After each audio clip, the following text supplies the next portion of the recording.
Oh, it just did it once. Oh. I'll wait. Yeah, I got to come up with something better, but this is just I funny. like it, actually. It's kind of funny. Oh, you know what? I might be able to send something, airdrop something, actually. Let me see if I can do this really quick.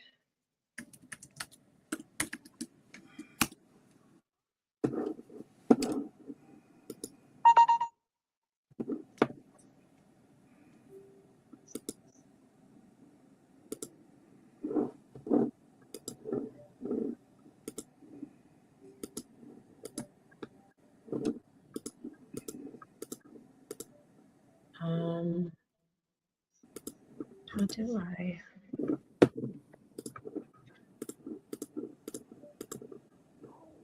Oh, it's not letting me. Let me see if I can do this really quick. The fun technical. Yeah, I'm trying to do something new, and I'm doing it totally last minute, but that's okay. Okay, that's all right. Yeah. Oh my God. The Bologna Sandwich Show with The Bologna Sandwich Show. The Bologna Sandwich Show with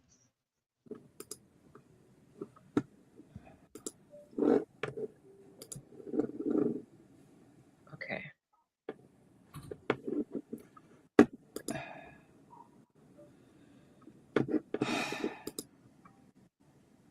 We're on live. No, not yet. Oh, okay. I'm gonna try. My mom's texting me going, "Which one am I supposed to tap on?" Tell her to wait. Tell her to wait just a minute. Uh, I'm doing something last minute, which I probably shouldn't.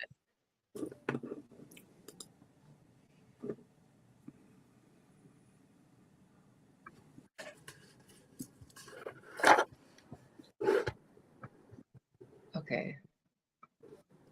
I'm just gonna do this. Oh, we are live. Oh, we are live. Yeah. That's so funny. Yeah. Okay, so we are live. So listen, I'm going to show you what to do. I'm going to show you my, okay. We are live because the one guy saw it. Let me switch a camera. And my sister said she saw it. Yeah. Where do I, oh, comments. There we go. Okay, so see this? She's yeah. That's what she's going to push to go live. Yeah. Hi, everybody. We're on the Bologna Sandwich Show live with Nicolas Volante, wonderful friend of mine. Hi, Nicolas. Hey, good evening. He knows all sorts of things. He's been a fighter for years. He's a crusader in so many ways, and you are on my show pretty much to help you like flesh out the second book you're going to be writing. Right. Hi, Sterling Will. I'm going to put these comments on stage. Nothing to do. Don't say anything inappropriate because I'm going to take you down if you do. Who? One of my commenters gets a little risque. So. Really? Oh yeah, I have to. Oh, really? Yeah, sometimes, but it's all fun. It's all. Don't get me started. I mean, it's all baloney. My mind can go to the gutter faster. Oh yeah, you're a flight attendant. Okay, this I'm is like a flight attendant, right? Dude, you've seen it all. All right, we have technical difficulty. My mother cannot figure out which button to push, so we're gonna call her. Okay, is that all right? Oh my God, yes. All right. The trials and tribulations of a 90-year-old woman trying to get on YouTube. Okay. This is adorable. I know.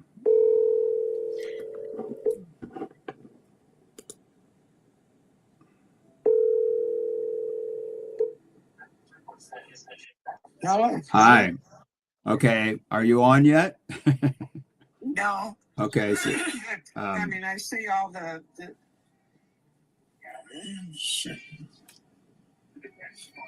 Okay, now what? So there should be a little white button, right? That says Bologna Sandwich. Yeah. Comedy show. Mom, answer the. Where I don't see me on the. Mom, answer the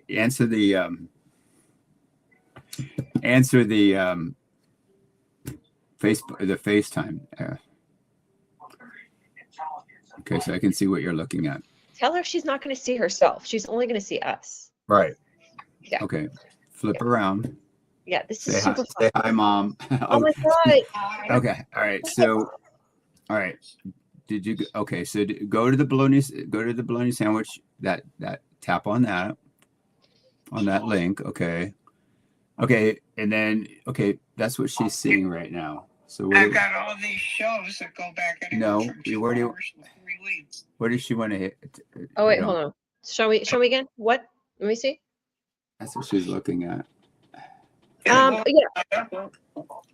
There should be a little circle with my emblem. All right, you see that this go up at the top, Mom. Go all the way up at the top. Top left. Top left. There's should be a circle. Yeah. And it's like it's there's like a red, like it's split up. Move this side. Move this left. Okay. Move to the left.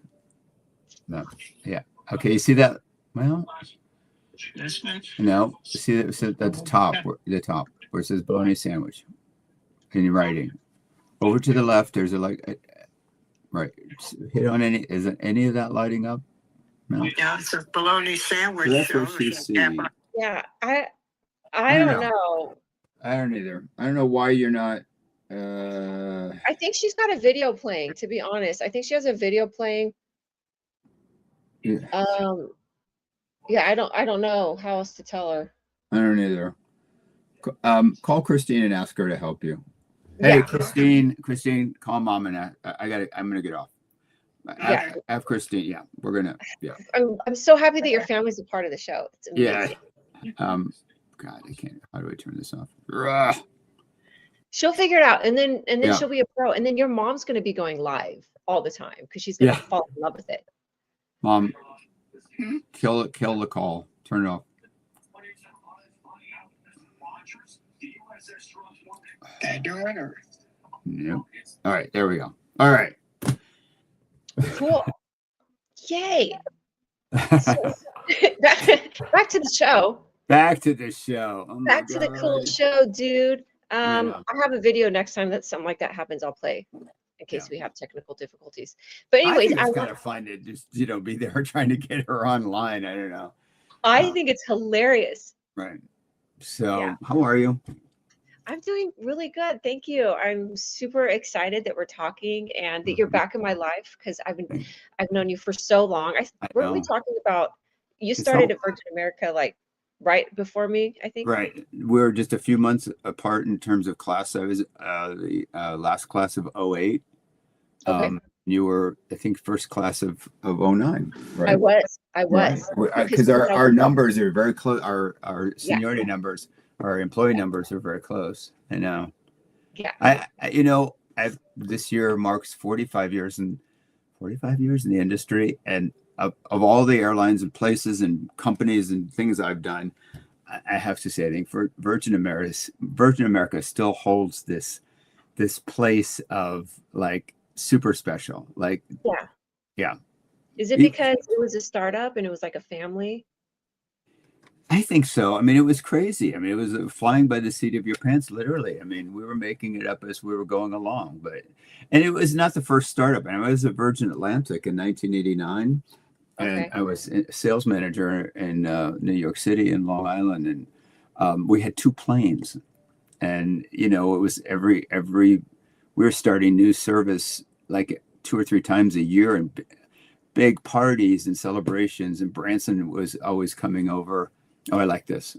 Yeah, me too. I like it. Yeah, and Branson was coming over all the time and involved, and it was growing pains, and but it was such a, and Virgin America was an extension of that same energy. So it was fun to get to play it over again, but at a domestic level. So one of these live sessions, we're going to have to talk about what it was like to work at Virgin America, like the good stuff, like the startup. And for me, my experience there, my first airline and everything. Right.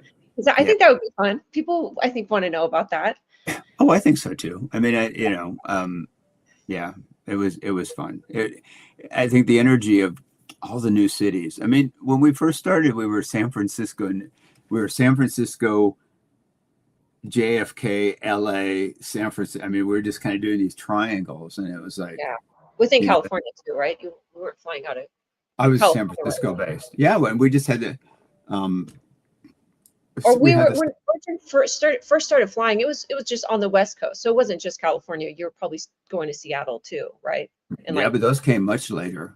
Those oh, came, okay, so it was San Francisco, JFK, and San Francisco, LA opened. Those were the opening flights. okay.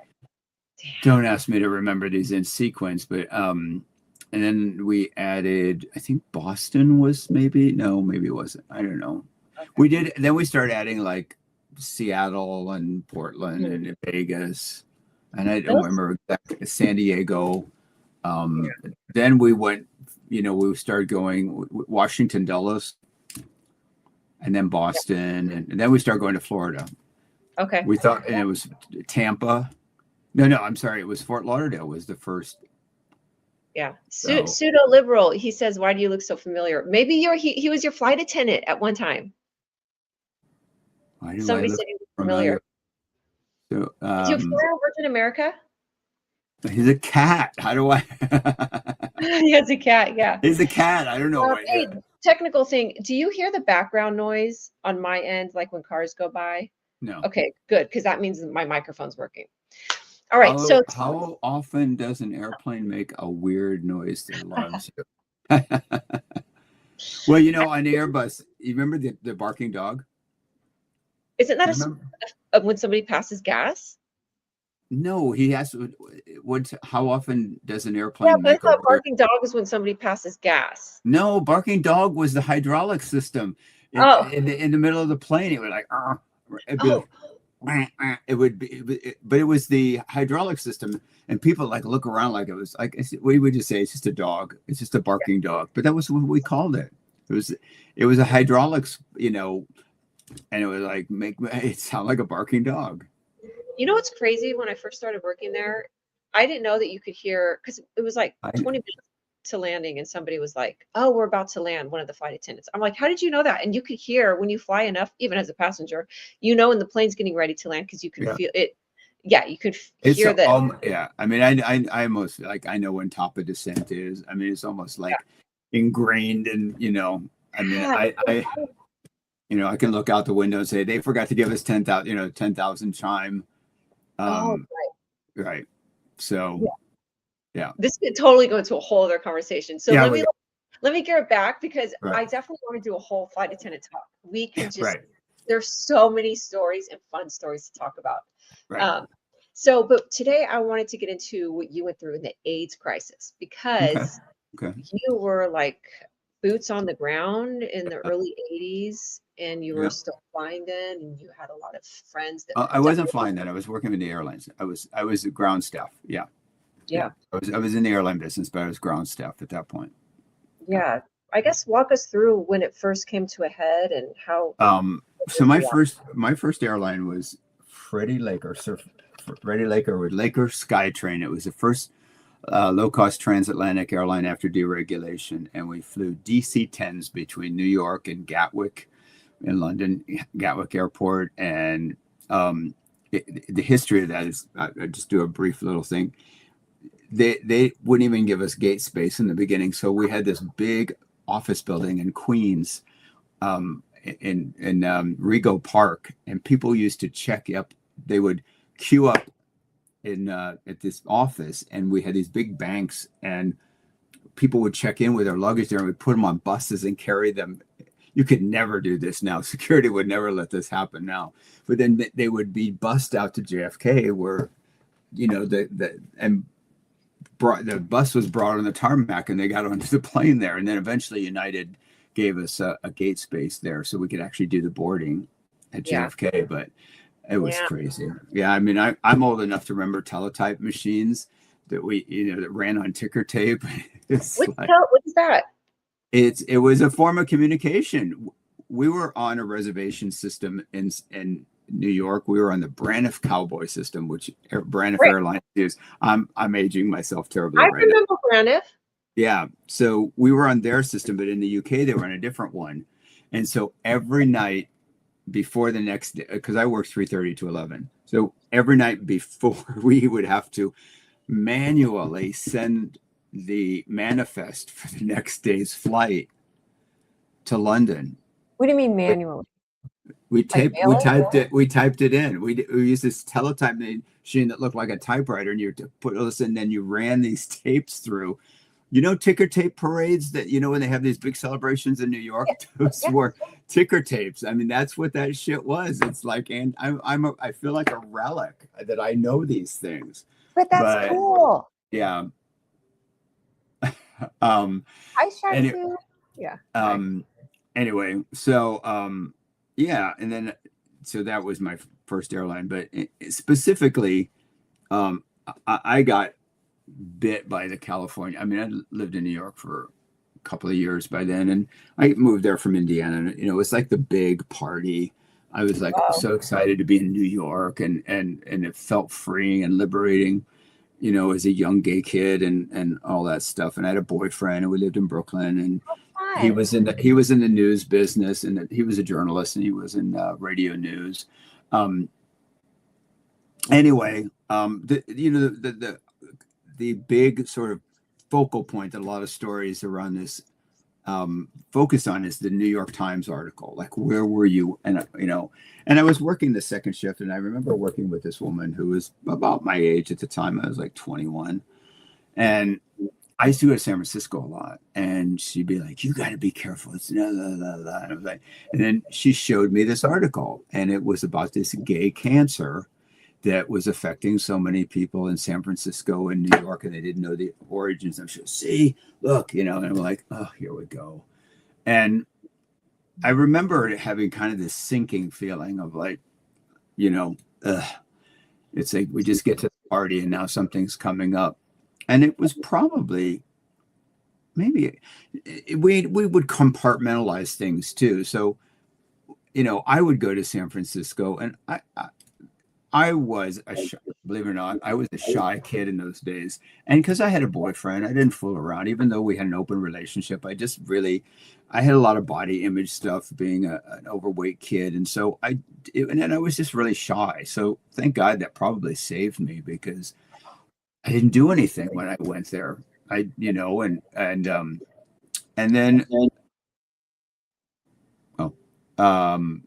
So as things sort of, I think it was probably by 82, 83, that things really started to, we were more, there was this belief, that was just in the leather community because they were promiscuous. And there was this belief that it was just hardcore people in the sexual community in the gay community were experiencing that. And then it began to creep in. But I mean, for me, it started to hit home when people that I worked with were starting to get sick. I went to British Airways in 1983, and that's when I met my best friend, Mark. We started on the same day. He and I became best friends. He actually became my roommate. And we had a lot of crazy antics together, but we also discovered, we started to live through this period of time. And I think it was probably for me, probably not till about 85 or 86. And I fell in love with this guy, and I broke up with my boyfriend. It wasn't, I was 18 when I met him. And so I went out to the West Coast. I went to Seattle. I fell madly in love with this guy. And that's when I was starting to get involved with the community. And there was really, the big question back then is, do you get tested or do you not get tested? And there was this push. And the problem was, if you got tested, what were you going to do but sit around and worry?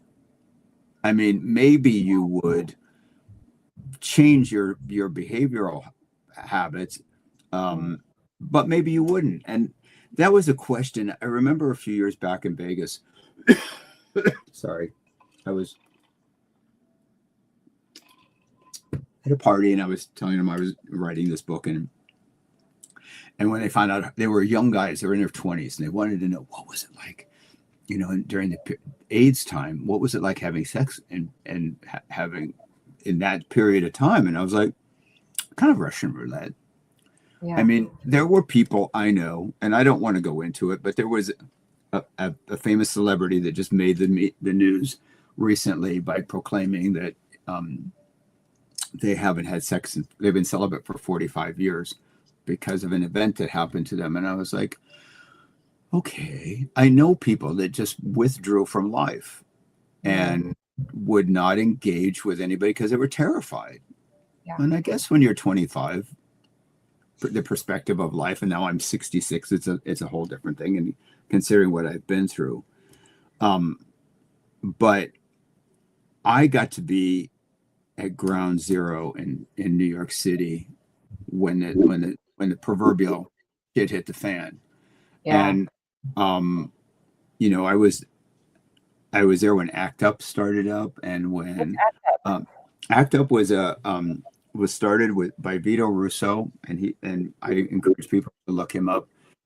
Vito Russo, I actually met Vito Russo when I was 16 years old at the first gay event I went to, which was a gay an LGBTQ event at Indiana University when I was 16, and he presented his story. He had this.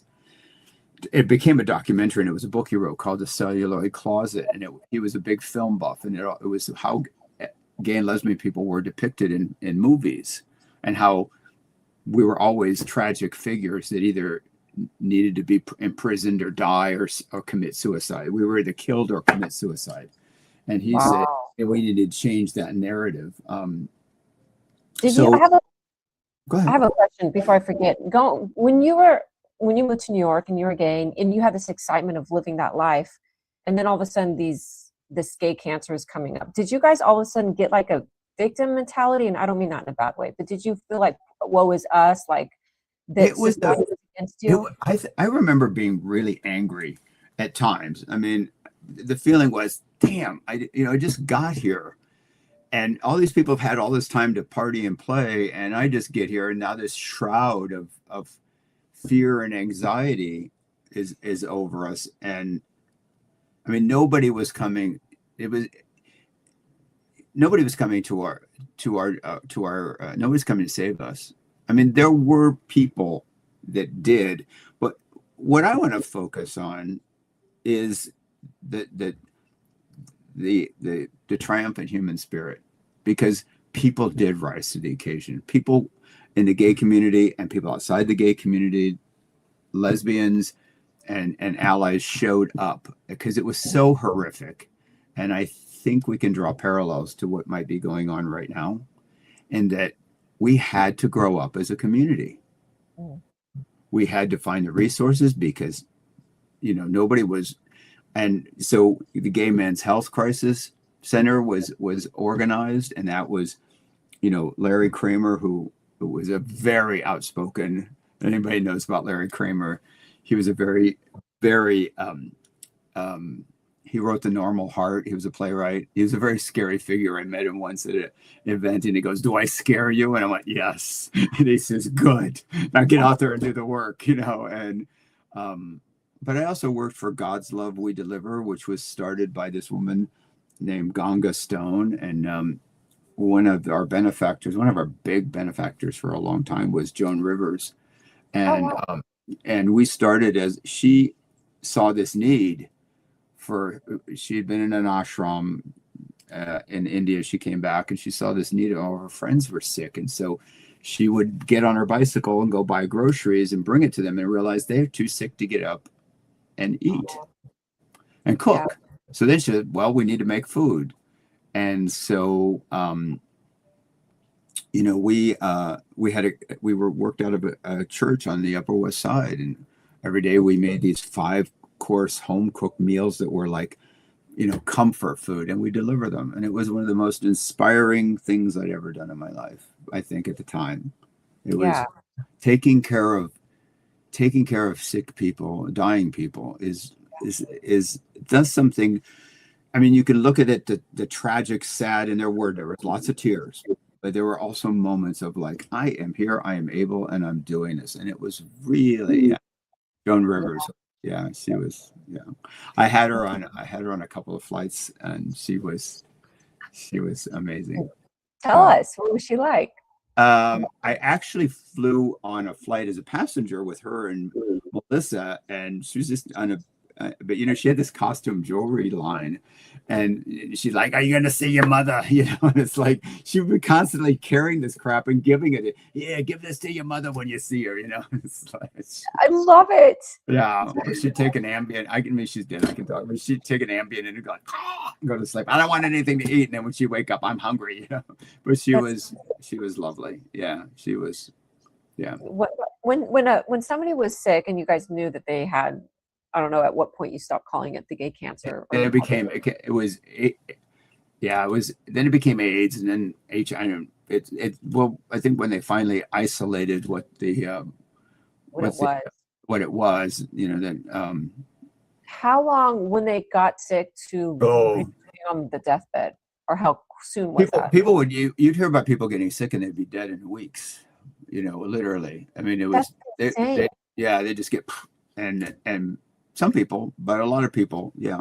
But we forged, and then it was we forged a system of healthcare that actually went on to be a really important role model. I mean, it created something out of a tragedy, and it focused people, and it took the power away from the ACT UP movement. It took the power away from making other people do things, although we do pay taxes, so they are supposed to do things like that.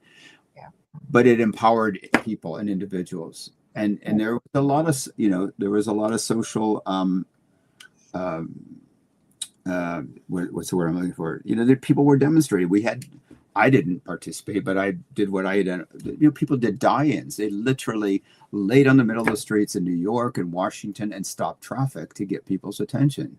And, it was Vito Russo and Larry Kramer and, going to Anthony Fauci, who was head of NIH, saying, you need to move this faster than it is. Yeah. And with that pressure that made people move, because the Reagan administration wouldn't even use the word AIDS for the first 4 years of. Tell us what that was like, because you were saying how the administration kind of made fun of it and were like tongue in cheek, like said some things that were kind of like. It was a one gay. I remember. Forgive me for repeating this because I don't think it. But there was a medical symposium in New York City at the Essex House Hotel, and I think it was 1983, and I remember a friend of mine had attended it, and I don't know if he was as a reporter or he did it as but these were medical doctors who were, but someone got up and said, it was, I'm not going to repeat the joke because it's just terrible. Okay. But made an AIDS joke. And I mean, can you imagine in this day and age, someone would be probably, yeah. But in 1983, that was acceptable. And several people got up and walked out. Okay. And so that was the mentality. It was a joke. I mean, it wasn't a joke among the people who were, invested. You know what I always wondered? Like, how come all of a sudden AIDS hit? I mean, there's been gay people have been having sex. They've been having sex for years. What happened all of a sudden? I mean, that's a debate that I don't know what we'll answer. However, I have this spiritual take that we're spiritual beings having a human experience. And I was deeply involved in Unity at the time, which in New York City, which was Eric Butterworth was the minister there. And, the whole thing is you can alter your life by altering your thoughts. And this whole idea that life is lived from within out instead of outside in. We're not, deities that are all floating around in the sky some places. Eric Butterworth used to say of the Sistine Chapel, it's beautiful art, but it's hideous dogma. I mean, it's hideous doctrine, that God floating around in the sky. And anyway, so, I mean, people like Louise Hay, who founded, Louise Hay was kind of the godmother or the mother of creative visualization. She went on to write "You Can Heal Your Life," and she used to do these things in LA called the Hayride, where she'd work a lot with gay men who were dying and say, it not in a blame thing, but to look at your relationship with yourself, this state of dis-ease. And that all disease is a state of dis ease. Mm. And so, you know, people can get mad at me for this. I don't care. This is how I feel. But I stopped looking at all the friends I lost in this as victims, and I started looking at them as warriors. Because sex is important. Sex is a vital, to me, for me, sex is a vital, important part of being alive, like eating, drinking, exercising, and whatever. And as I'm getting older, the priority of that, especially with a new hip and a rotator cuff, let me tell you, it's, you know, it is a different priority than when I was 25 or 30 or 35. But I know friends that made the choice that they were going to live in the moment. And we hear all this stuff about, oh, you know, the power is in the moment, all that kind of stuff. But what does that really mean, to live in the moment? That means that our relationship with uncertainty is changed. Like this need for certainty is what drives people nuts. And then we have to look at what is our relationship with death. And as someone who had the near-death experience that we've talked about, it's much ado about nothing.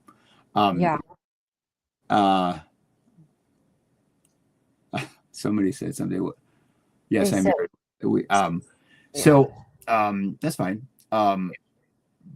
But I believe these people. A lot of my friends were on the front lines, and I don't think they died in vain. Because as you know, one can look at it from the standpoint, oh, medical science advanced, and the disease was put to rest. But we evolved as human beings, and we evolved, and we also did the inner work. Where we are as a community and where we are as a society, even though it feels like a lot of backlash right now, the idea of gay marriage, legal gay marriage, when I came out and when I was in New York City, 21, was the farthest thing from the point. And now we have it legal. Yeah. So we have evolved. And as we evolve, the illness became, it kind of filtered through. And those people, to me, were our heroes. They stood on the front line and said, I'm signing up for this. I'm going to stand here in all this. And I know, you know, people can agree or disagree, but I'm here to say that as I dealt with my own inner demons and my own near-death experience, when I let go, when I got good with myself, the illness was no longer, and that does. Healing is healing. I mean, people say, well, what about when people die? Dying is not a what's the word I'm looking for? Dying is not a failure. Yeah, right. It's not a failure. People say, well, they died. Well, it wasn't a failure. They, you know, nobody came here and said we're staying forever. Mm-hmm. That's true. And I think in terms of like where we are on the, you know, with the world stage right now, and nobody's coming to save us. Yeah. But we have the power. We have the power within ourselves to affect change. Yeah, and I like too what you say. We were talking earlier, and you're saying that a lot of this has to do with, like, is the right word restitution? But in all of this, your near-death experience, death is just a release. Reconciliation. Yeah. Was like, the term looking at? When we were talking on the phone earlier, but like all of this experience, the near-death experience, talking about AIDS, it's all kind of like coming to terms with who we are as human beings, and then forgiving yourself, forgiving others, like reconciling. Yeah. Right. Well, it's also for me, it's a coming home.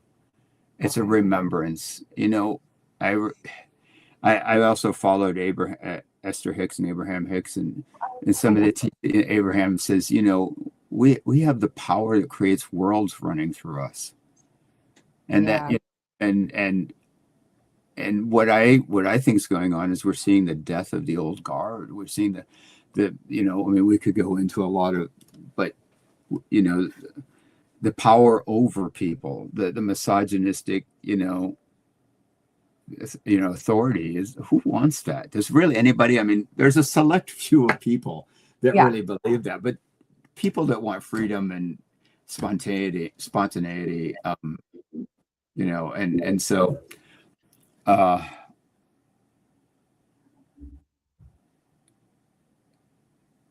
Get some oh, said. someone asked me, what did I see? Oh, that's a Yeah. whole story. It's on the last one. So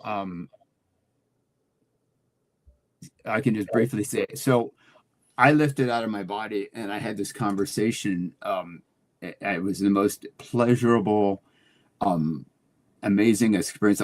I was dying of AIDS-related pneumonia, and I had 20% lung function, and I was on oxygen. And the only reason I was not on a ventilator is because I told them that if I woke up on a ventilator and I wasn't strapped down, people would be hurt. I didn't want it at all. It probably saved me, but anyway. I had this experience of conversation with energy beings. That's all I can say. We had this fun conversation about whether I wanted to stay or go. And they told me I needed to learn how to take care of myself and not take care of everybody else. And curiosity was one of the most intense emotions I was experiencing during that experience. And I got to decide, and I don't know if it took 10 seconds or 20 and or an hour or what, but I decided to stay, obviously, because I'm here. And I had a spontaneous recovery that freaked the doctors out. That's insane. Yeah. So thank you. It was an amazing experience. I woke up. Yeah. I'm sorry that the ventilator was involved in that. But I'm not like, for me, the whole death experience, and I have had enough wacky, quote unquote, experiences, in meditation and other things where I think I've not the first time I consciously have left my body and kind of come back and go. Yeah. I don't know if I ever told you the story of the morning that Ron and I got married, and I had a very, very, very strong relationship with my grandmother, my mother's mother, and she helped raise my older sister and I, and we were just bonded like that. The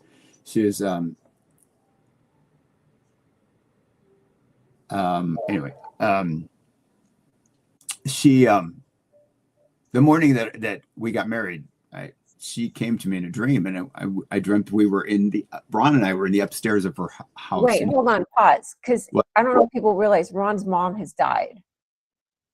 Right? No, this is my grandmother. Oh, your grandma. Oh, that's what I'm my trying grandmother. to Yeah. So your grandmother is dead, and then you have a dream about her. Yeah, I mean, she died in 2001. So yeah. Okay. So, and Ron never got a chance to meet her.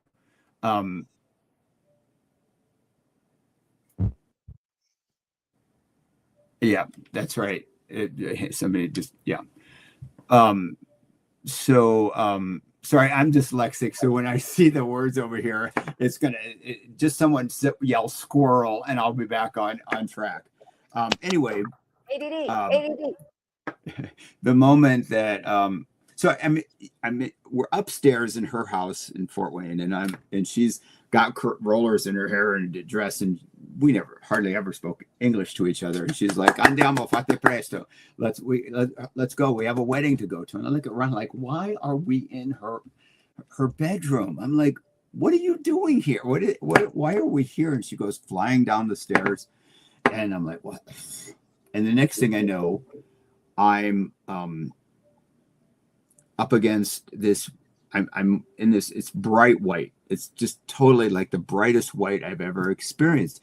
But it also felt like a waterfall. Oh wow! It was just beautiful. It's like, don't remember Bug's Life, the movie. Don't follow the lights. Water is like in dreams. Water is very healing, and it means like spirituality. So anyway, as I approached it, she reached through that veil, that waterfall, and she hugged me, and I physically felt her hug me.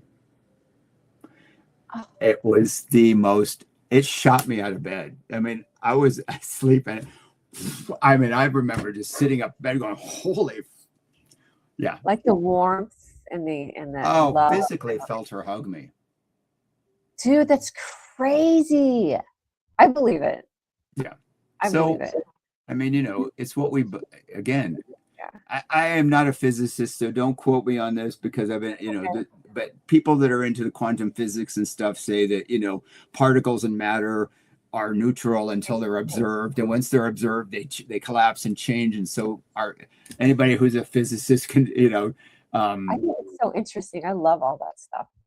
Oh, your brother. Okay. So, I mean, I try to tell my friends that what I've been through and how this culminated in my book. I'm rewriting it because I wrote the first book and it was just way too intense. And it was about, it started with, I'm a domestic violence survivor. And then I go into dying. And it was really nice and cathartic. But as my sister told me, right from your scars and not your wounds. And so these are reference points. And I'm not grateful for having lived through it, but I listened to this queer poet today who said at the end of this poetry reading, he said, and we forgive all of we let go and forgive the past ideations of ourselves,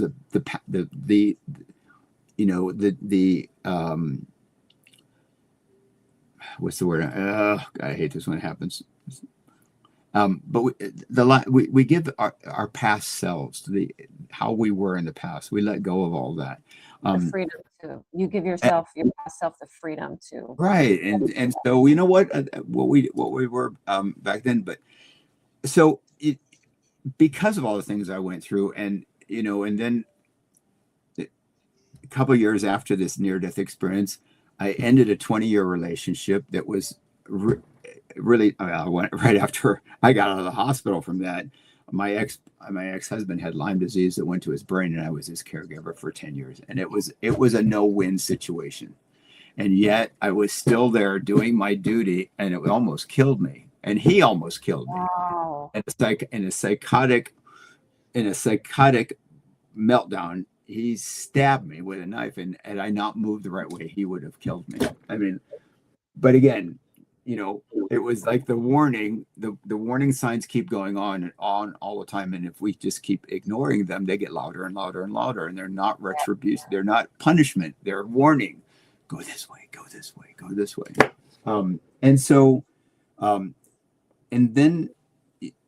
I met this wonderful man 11 years ago who's, I call him my Ilya from Heated Rivalry. He's just totally bonkers off the wall. He's a veteran with PTSD, and he's funny and silly and adorable and sexy. And but both of us came to this with a lot of woundedness, and because we stuck in there. We focused, not always, but the sense of, do I deserve this? Do I deserve to be happy? And all the stuff that flushed up, and we kept at it for 5 years, throwing everything at each other. But at the same time, we had a lot of fun. And when you stop looking to someone else to be the center of your happiness, when you are self-centered, and that's what this whole life experience has been for me. It's like, I am the author of my own happiness. And right now, there is so much, and there's so much with the 24-hour news cycle, and with all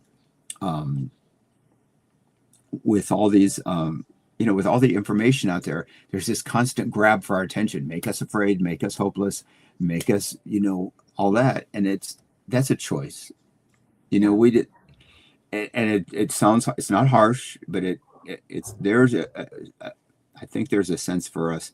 I know a lot of my friends are freaking out, and I tell them, take a deep breath.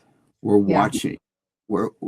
It's like the harder they try, the worse it gets for them. And we don't want to get caught in the shrapnel. And so, so it's a great way to put it. You don't want to get caught in the shrapnel. And there, So, I mean, just to like wrap up what we were saying for people that kind of are watching right now or came on, but I wanted you to talk about. someone asked me, do I think I'm still alive or have a purpose? Yes. Oh yeah. Yes. Yeah. Yeah. One of my big things is, I think in having the near-death experience was to tell people it's an illusion. It's not real. There's nothing to be afraid of. And when you're not afraid, I mean, we have generations of institutionalized organizations that tell us our survival and is all based on doing the right thing, and it's just not true. And you know what? I'm willing to take the ride and say it might all be bullshit. You know, one of the my book's not out. I'm rewriting it. You know, I'm hoping for the spring or summer or fall, because That's why you're on here to help flesh out. I'm fleshing it out. I'm fleshing out stories because, you know, in a nutshell, I met my husband on Tumblr. Those of you, we met in the naughty section of Tumblr, and it was supposed to be. He was cute. I was bored. I was bored out of my mind, and I was like, okay. And I was even bored with hookups. My ex and I hadn't had sex in forever. And so, you know, and I was just bored. And I met this guy, and he was in San Diego, I had history with, which I'm going to go into. So we just started chatting, and it was like, oh, you're cute. You're cute. Oh, you want to do this? Oh, yeah, maybe we'll do that. And it was this sort of new, it was all based on like, oh, let's take a walk on the wild side. And then, like anything, to me, good sex requires this. You have to have imagination. You have to have intellect. I mean, anybody can do the mechanics, but that's like, I'm too old for that. I need some stimulation. So anyway, that, you know, over 3 weeks, we exchanged 140 emails. Oh, it's adorable. Oh my God. And then we met, and what we thought was going to be this weekend of debauchery turned out we fell crazy for each other. Wow. And he came up to San Francisco, and, you know, the first night, and because of my health issues, my libido was dead. I was kind of like, you know, I was not sure. And I can tell you, it wasn't dead that night. And my therapist and my friends kept saying, when you meet the right person, it'll all be good. And I met the right person, and it was. I love this. And then all of our fears and anxieties and insecurities got thrown up, and to his credit and to mine, we worked through it. Oh, sorry. Go ahead. No, please. If you have some words of advice that you could give to a younger generation that may or may not watch this one day about love and forgiving your past and letting go of insecurities and stuff. Part of the reason that I've changed the genre of this is that there's this, and I don't, you know, I'm just speaking as a gay man. There's just, I hear it so many from younger gay people, and it's this focus that, you know, if I don't find somebody by 40, it's all over. And I'm a huge fan. I'm obsessed with heated rivalry. I just love it. I watch it a lot. I'm hooked into. I think it really did a lot. There's a, you know, it did a lot for me emotionally, psychologically. You know, the whole thing. I think it's a very positive show. To me, it's some of the best TV I've seen. But it also ignited this because of the response to it. Because I was not ready to go out and be open about this, because part of me is like, I don't want to listen to the backlash. I mean, you're out there, you're going to hear it. You know, you can't go on a website that deals with anything LGBTQ and not have the Christian, you know, nationalists come in and like, you're going to go to. It's like, I am over it. I'm like done. Yeah. So it inspired me to come forward and say, you know what? It ain't over till it's over. Mm. And it matures. And, you know, I had a joke in the book. I had 4 cats when I met Ron. I was living in an apartment in San Francisco by myself, going to work, going to church. I was involved with Most Holy Redeemer in San Francisco, which is an LGBTQ church in the Castro. And I was just like doing it. And I was just like, okay, So I could do this forever. I'm just going to be an old lesbian with my cats. And that was, but it was not fulfilling. That's not what I really wanted. That was a trauma response. That was, I'm just going to close it all off because this is down for repairs, And then at what point was it in that, I'm taking a screenshot on my YouTube so I can show it, so you can send it to your mom of where to put. But was it in, because people say when you let go, you finally meet the right person. So do you think there's a part of you that had let go when you met Ron?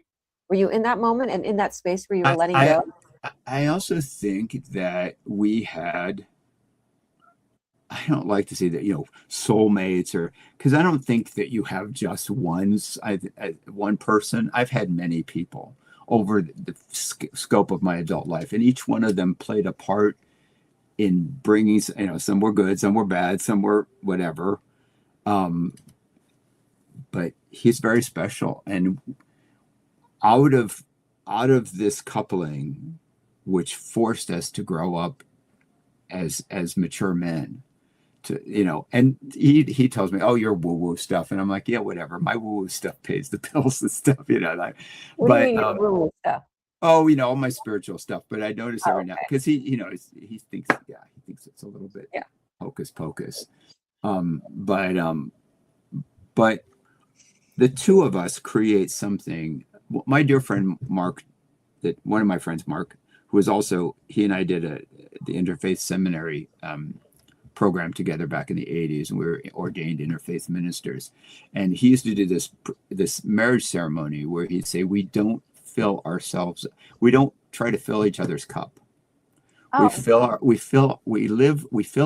responsible for our own happiness. We fill our own cup. That doesn't mean there are days when I'm tired, I don't feel good, I need a hug, or but by and large, we fill our own cup. We fill ourselves up first. And then he used to do this thing where he'd fill each cup, these goblets he had, with water, and what would overflow onto this silver tray, because he was this fabulous queen that had all this silver stuff in his house. And he'd say, it's in that overflow that we have relationships. And this was back in the 80s when he told me, gay people don't have children by and large unless but we're all procreating something, and find out what your passion is. And as a couple, procreate that. And Ron and I do. So that's going to answering that thing, like, am I here for a reason? I decided to stay because I think there's I want to be of service right now. Bless you. I don't want to necessarily, oh, bless you. I don't want to necessarily be out. I don't want to be a teacher. And part of me was, in writing this book, I just want to share the joy that I came from complete devastation. There is no reason I should be here by medical standard. And, my family's on the feed here. They were all there. They witnessed it. And after I had to recover, all the doctors came in. We didn't think you're going to make it. I was like, yeah, now you tell me. I knew. Well, also people don't know that you're at that. Well, maybe I shouldn't say it. Never mind. What? You're a flight attendant right now, but you're coming to a place where you want to write this story. Yeah.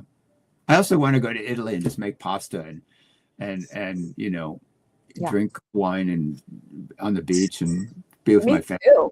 Yeah, and maybe carry this into the joy of eating, drinking, and enjoying life. But right now there's a tremendous ability to be of service, without getting too political, but life is political right now. But you read the stories that came out of Minneapolis and all that tragedy and death and all that kind of stuff. But then what the 24-hour news cycle doesn't always give us is the people who are rising to the occasion, and they're going to their neighbors who are people of color who may be in jeopardy, and they're saying, we'll go do your grocery shopping, we'll take your kids to school. These kind of things are the same kind of people that responded to the AIDS crisis with, we're going to cook for you. Yeah. We're going to do whatever we can to take care of you. And to me, I'll just spend the rest of my life cooking and creating children. Yeah. I love it. Well, thank you so much for being on my show. And it's fun. it's been fun. It's a little, in some ways, a little out of my comfort zone, but in a way, it's good. Just like, you know what? I don't know where this is going. I mean, I Yeah. just know that, yeah, I'm here to anchor as much light as I can, and this and one analogy I had is, you know, lighthouses do not go out into the ocean and try to rescue. They just stand up and they stay. They're anchored in, you know, and they just broadcast. So that's. I like that. And you have a lot of experience and wisdom, and you're not afraid to talk about it. Well, oh yeah, that's something too. Yeah, because some people don't want to open up and share all this stuff, and you do. Which you is know, good.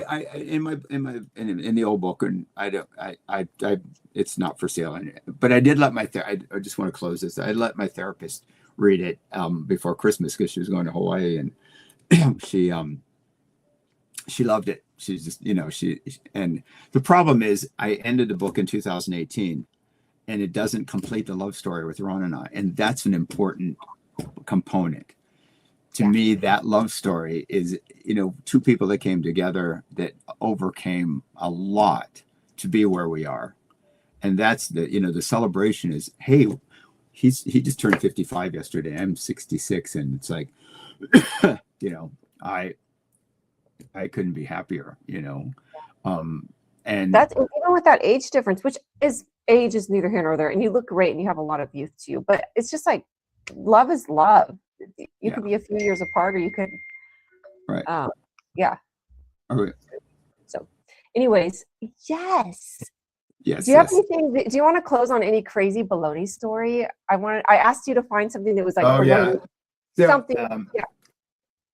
Well, this was a story. It was not a flight attendant one, but my friend Mark that I worked with at British Airways, he and I became besties, and he passed away. He made his transition in February of '95, and we were besties. We lived together. We were roommates the whole bit. And when we were given these free tickets on British Airways as a part of our familiarization to go to fly the product, and it was early on. And he and I made plans to go to London and Paris. He had a cousin in London, and we had, like, you know, we were living 3 people to a 1-bedroom apartment in Brooklyn because Bless you. Anyway,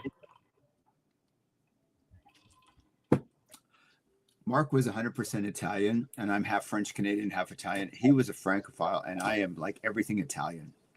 I grew up speaking Italian. I've been to Italy 100 times. I mean, we used to have this banter back and forth, but he wanted to take me to Paris. He wanted to take me to France because he had gone to school in Tours. He was in foreign exchange student.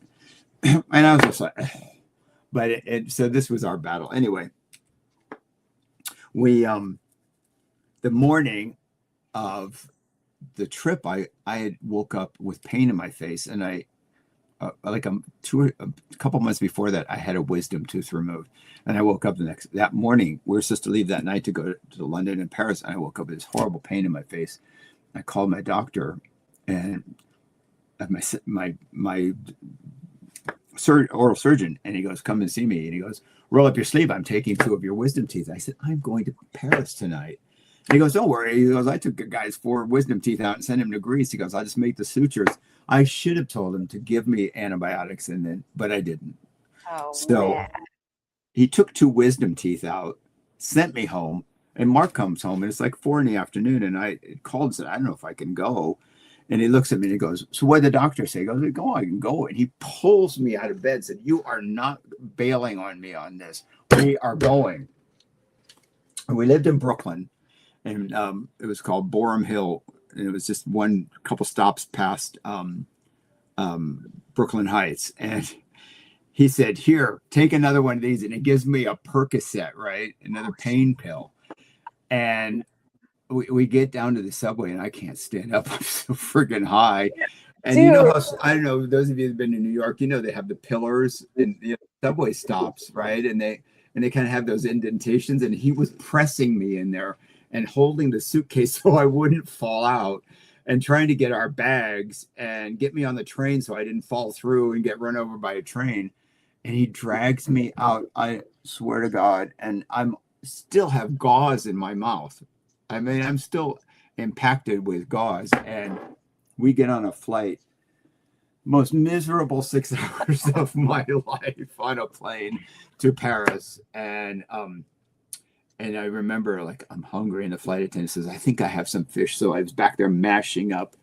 But we went, and we stayed with his cousin, and after 3 days I was eating French bread. But the getting there was really something out of like an I Love Lucy thing. He was holding me up, trying to grab our bags so I wouldn't just. Yeah, it was just like literally, I should not have been allowed on the streets in the condition I was in. But we were 24 years old, so. Yeah, people when you're young, you do crazy things. Oh God. Yeah. Yeah. Yeah. I knew a group of friends that wanted to have Dom Perignon for their New Year's Eve party, and they got on a plane, flew to Paris. They got there on the 31st. They went the night before, went into duty free, bought a case of Dom Perignon, got on a plane, and came back. And it cost less to do that with our concessions than it was to buy Dom. And we had Dom Perignon for New Year's Eve party. That's so fun. That's when you were a flight attendant. Like they flew. No, we worked in res for British Airways. I mean, did you fly standby, or did you pay? You didn't pay full price for the ticket. No. We had concessions with everybody. I mean, it was like, I think it cost us like $60 round trip. Wow, that is so cool. Yeah. I wish I did that more when I was a flight attendant.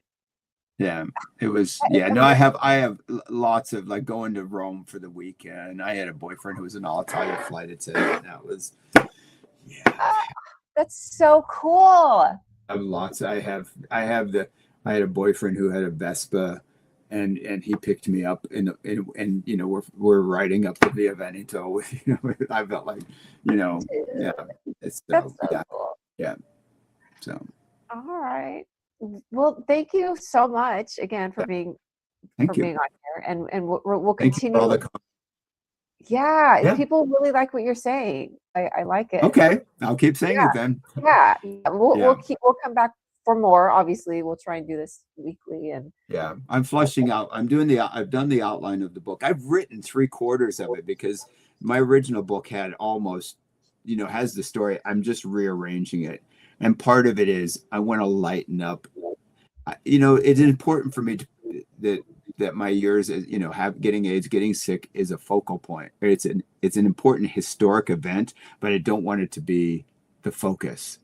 I don't want, because we had to work through some stuff, but we had fun doing it, and we had some historic. I mean, we had some wild and crazy knockdowns, but we had some really, really fun stuff, and then I married him, and it was the most amazing day of my life. It was the pinnacle. Yeah. Wow. And remind me to tell you my mother-in-law's story. Okay. My mother-in-law. Is this for the next? Is this a Bologna story? Okay, I'm putting it right here. It's a beautiful Bologna story, but it's and anybody who's Asian will really love it because it has to do. Do you want to say it now? I'll save it. Save it. Okay, I'll remind you. I want to save it. It'll be a Bologna story for next time. Yeah, it's funny. Cool. Yeah, I love it. Okay. All right. Anyway, all right. I'll talk to you soon. Bye. Bye, everybody. Thank you. Bye. Thanks for sharing fun with me on my Bologna Sandwich Show.